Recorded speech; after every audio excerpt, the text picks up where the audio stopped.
हे 131 आहेत हे एकमेकांचे नातेवाईक आणि म्हणून आम्ही असताना वारंवार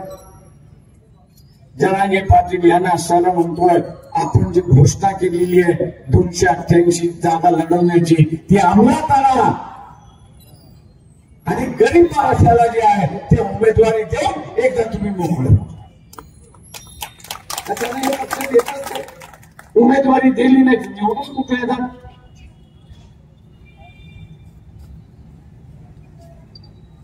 आणि इथे जे आहे ते इथला असणारे ओबीसी एसटी बीजेएमटी जे आहे आणि आदिवासी जो आहे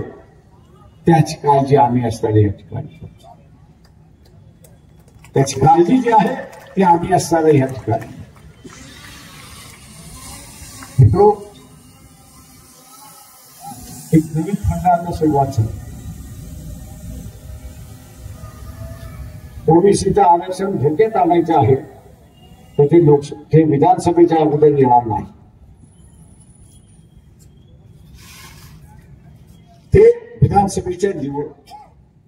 निवडणुकीच्या नंतर येणार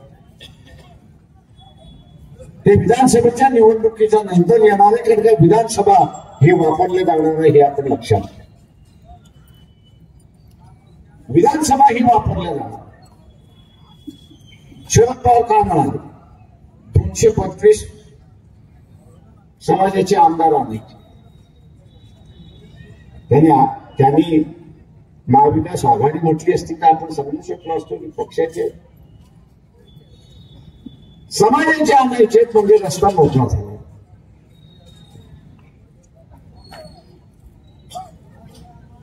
उद्या हे जर 225 आले तर ओबीसीचं आरक्षण संपलं म्हणून समजा ओबीसी नाही लढण्यात काही अर्थ नाहीये त्याचं कारण सांगतो ओबीसीची मागणी काही आहे की जात न्याय जनगणना झाली काय ही मागणी आहे की नाही याच मागणीचा वापर केला